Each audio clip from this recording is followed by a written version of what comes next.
sehat dan dapat beraktivitas seperti biasa di minggu-minggu terakhir bulan Ramadan tahun 2020 ini.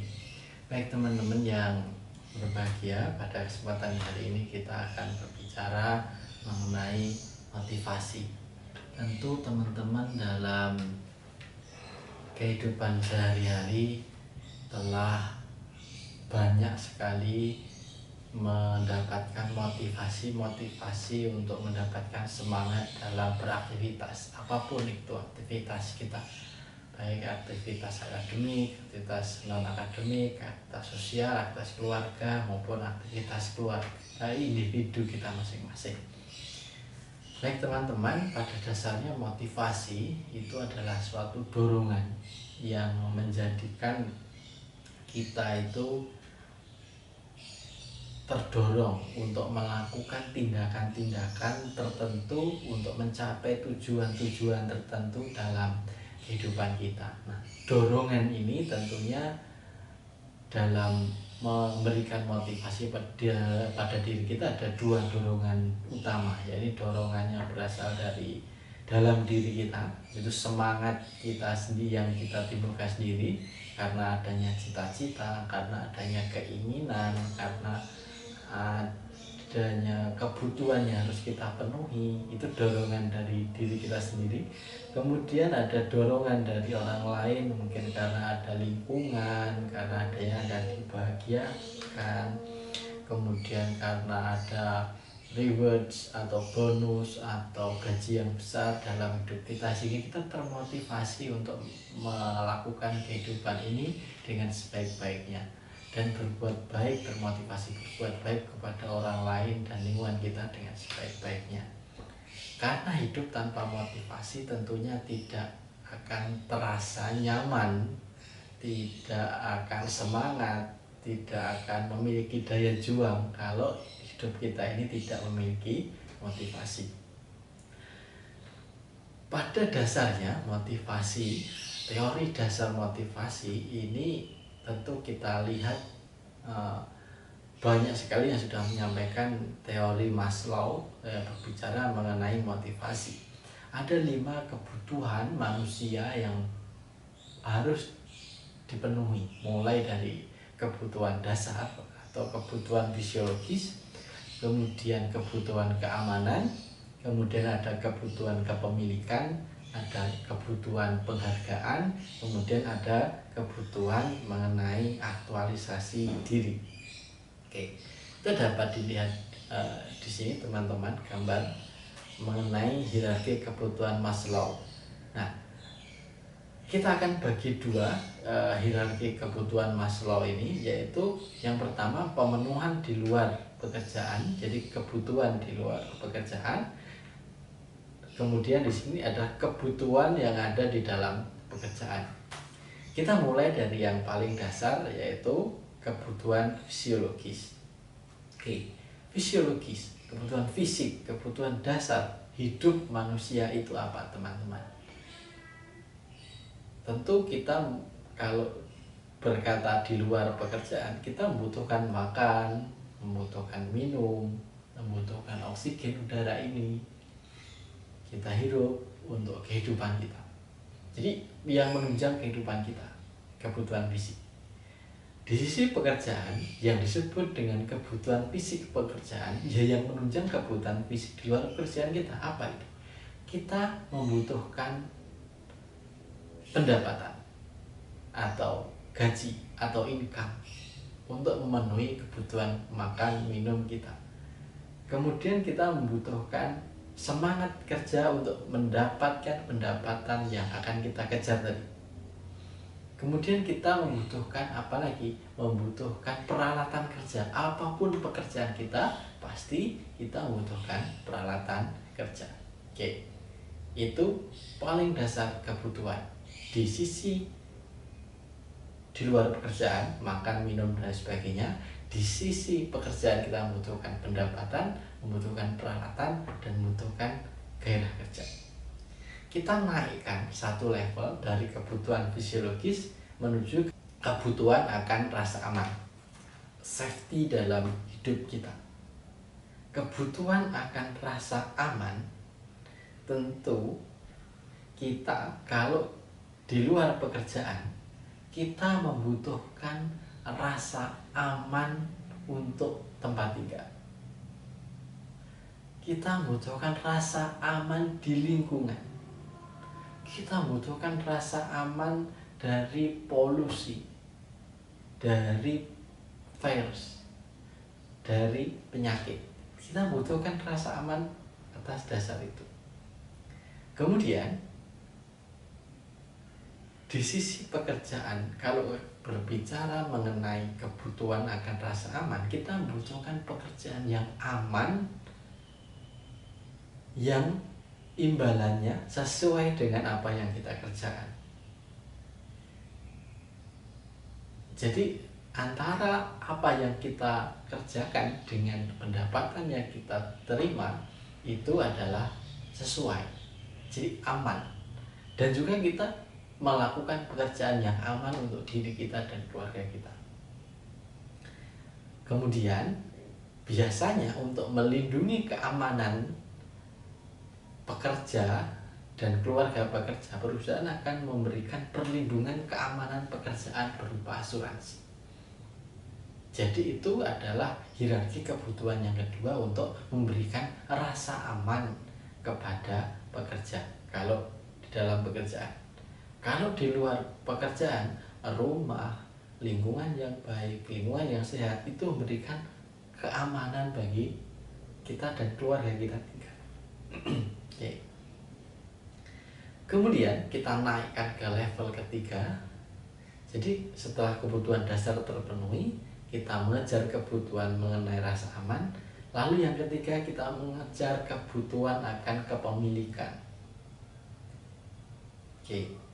Tentu kita menginginkan keluarga yang utuh. Kita menginginkan kendaraan. Kita menginginkan rumah yang layak huni. Oke. Ini kebutuhan pemilikan kita di luar pekerjaan. Kemudian kebutuhan kepemilikan di dalam pekerjaan adalah kita membutuhkan rekan kerja yang kompak, membutuhkan lingkungan kerja yang nyaman, membutuhkan kelompok kerja yang dapat bekerjasama dengan baik, membutuhkan pengawasan kerja supaya pekerjaan kita optimal. Oke.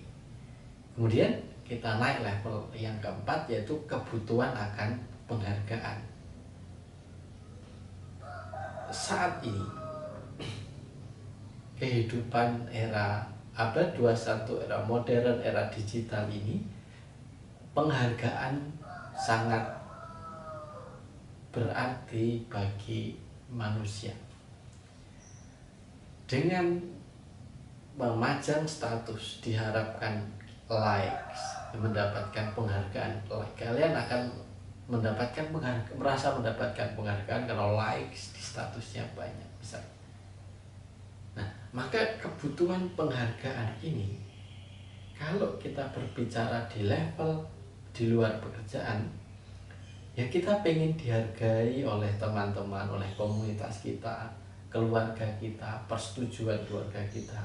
Kemudian kalau di sisi pekerjaan, status kita dalam kerja dihargai, tanggung jawab yang mengikat kita dihargai, kita mendapatkan pengakuan di teman-teman, rekan kerja, karyawan, atasan, bawahan.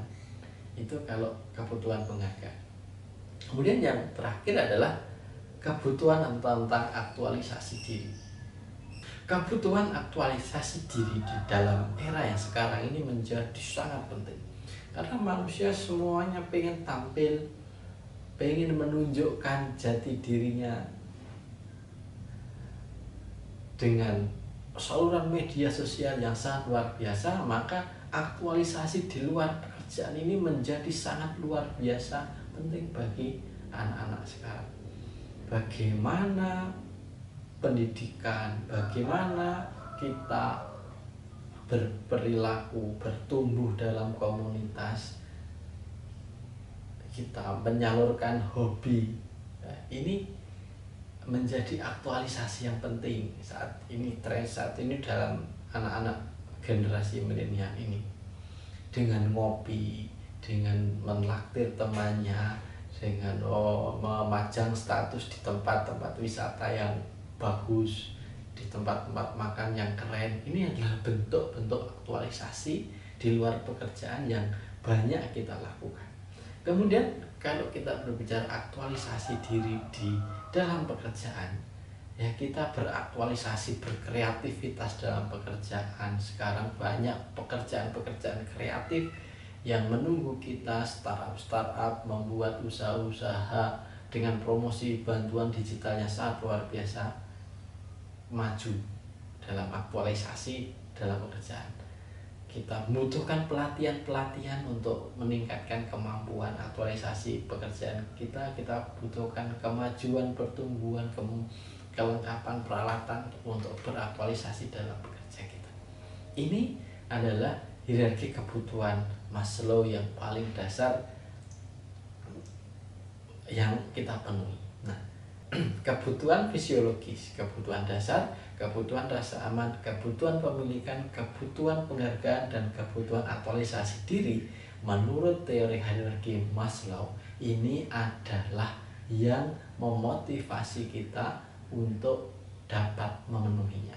Jadi hidup kita mengejar ke ranah itu. Ada 5 hal tadi.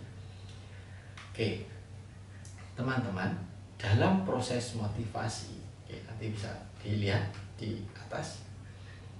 Misalnya kita gambarkan ini adalah seorang karyawan. Seorang karyawan dalam hidupnya pasti memiliki kebutuhan yang tidak terpenuhi.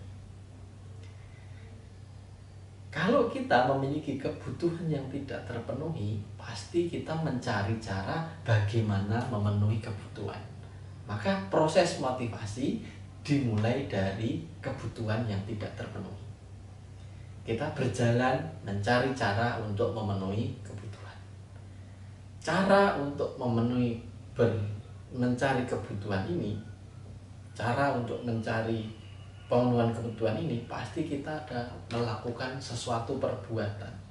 Kita berperilaku, kita berbuat, kita berkarya, kita bekerja, kita berusaha, berorientasi kepada pemenuhan kebutuhan yang akan kita capai.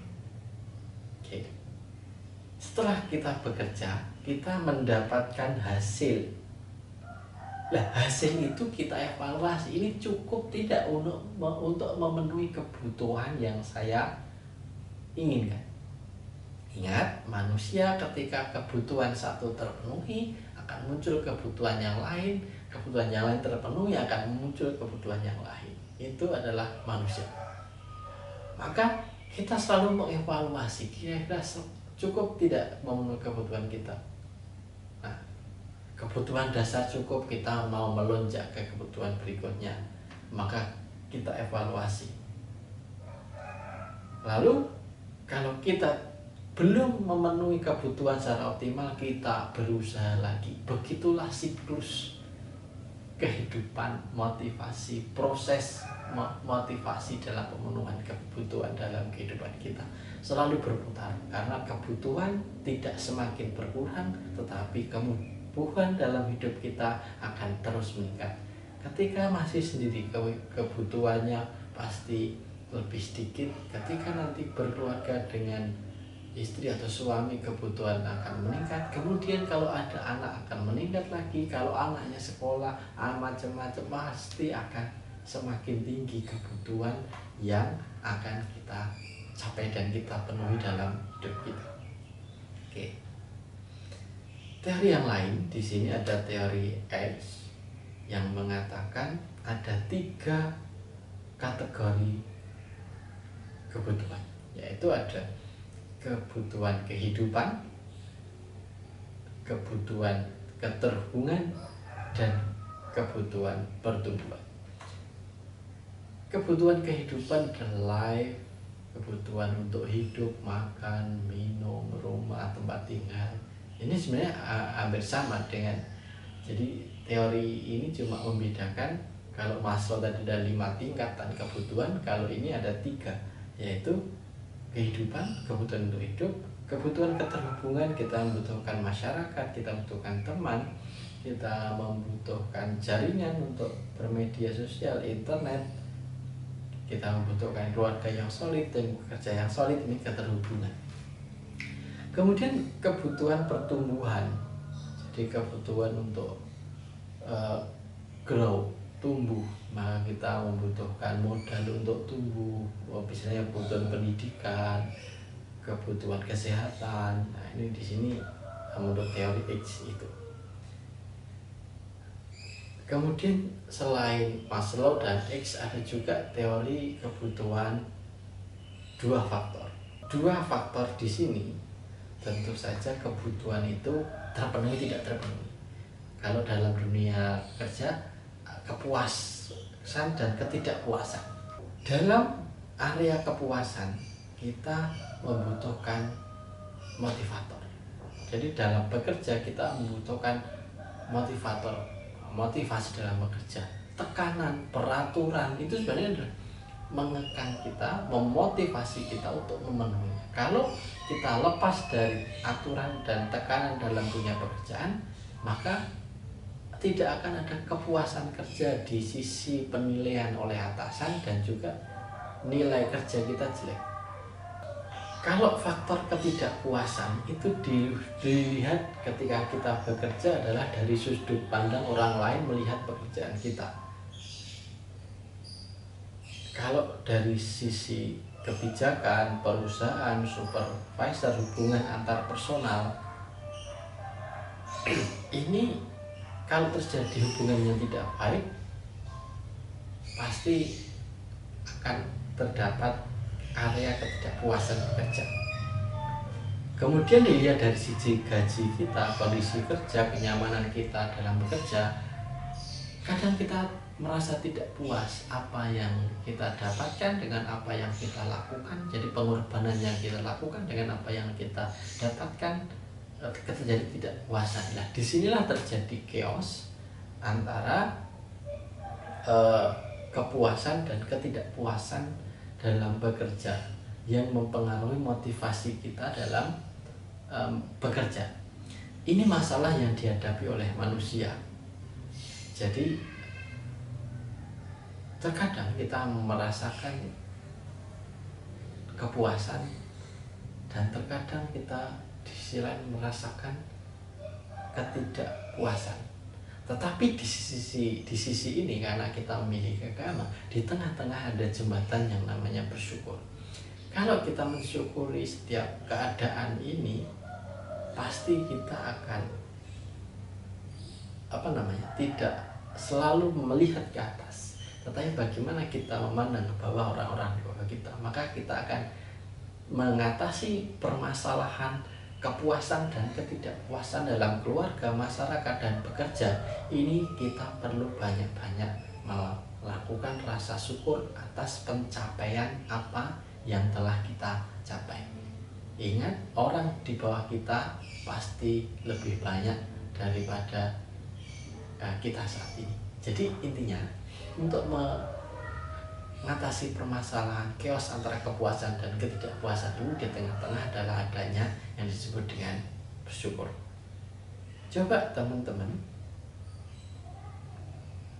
refleksi diri kita terkait konflik kepuasan dan ketidakpuasan dalam hidupmu yang mendorong motivasi perilakumu dengan sejauh mana tingkat kebersyukuran kita dalam memaknai hidup ini. Oke, teman-teman, tadi sudah ada 3 teori Maslow, X, dan teori 2 faktor dalam memotivasi hidup kita. Ada teori yang keempat di sini adalah teori kebutuhan yang didapat. Di dalam selama hidup kita pasti kita harus mencapai kebutuhan-kebutuhan, harus memenuhi kebutuhan-kebutuhan dalam hidup kita. Maka dalam hidup kita perlu mengukur 3 hal, yaitu kebutuhan dan pencapaian. Kebutuhan kita, kemudian yang sudah kita capai apa. Itu kita perlu lakukan refleksi. Yang kedua adalah kebutuhan dan pertalian. Jadi kebutuhan dalam lingkungan kita apa, kemudian hubungan kita dengan masyarakat dan keluarga kita bagaimana. Yang ketiga adalah kebutuhan dan kekuasaan. Manusia pasti pada dasarnya ingin menguasai sesuatu. Jadi bagaimana teman-teman melihat sikap ingin menguasai sesuatu. Jadi manusia itu butuh akan kekuasaan dalam hidupnya. Maka kita dalam hidup pasti ingin mencapai target-target tertentu, membeli barang-barang tertentu, menempati posisi-posisi tertentu. Karena kita itu butuh, manusia itu pada dasarnya butuh akan kekuasaan. Jadi ada 3 hal tadi adalah kebutuhan pencapaian, kebutuhan mengenai pertalian dengan masyarakat, sosial, keluarga, dan kebutuhan akan kekuasaan. Oke, yang terakhir, manusia sebagai makhluk yang berpikir, tentu kita memiliki harapan-harapan dalam kehidupan kita. Kita kadang menggantungkan harapan-harapan yang tinggi sebagai motivasi diri kita untuk terus berkarya. Dengan harapan yang ada dalam diri kita, itu paling tidak memberikan dorongan kepada diri kita untuk bergerak maju, untuk mengejar harapan-harapan ini. Harapan ini kita tempatkan di tengah. Kita berusaha, kita bekerja, di tengah-tengah bekerja kita memiliki harapan yang akan dicapai. Ketika kita bekerja ada harapan yang akan kita dicapai, maka kita akan meningkatkan kinerja kita untuk menggapai harapan kita. Maka usaha disertai dengan harapan yang baik, maka akan dapat memperbaiki diri kita, meningkatkan kinerja kita supaya kinerja kita meningkat, hasil-hasil yang akan kita capai juga meningkat. Kemudian kalau bekerja kita meningkat, pendapatan yang akan kita dapat juga akan dapat meningkat. Maka harapan-harapan yang tergantung tadi, kita gantungkan tadi, akan dapat kita penuhi satu persatu. Oke, itu teman-teman terkait materi motivasi pada kesempatan kali ini. Semoga bermanfaat bagi kita semuanya. Pastilah teman-teman semuanya memiliki motivasi dalam dirinya, memiliki motivasi yang mendorong untuk kita semuanya sukses bersama, dan juga memiliki lingkungan, teman, keluarga, masyarakat yang sama-sama mendorong teman-teman semuanya untuk menuju ke arah yang lebih baik. Terima kasih, semoga bermanfaat. Assalamualaikum warahmatullahi wabarakatuh.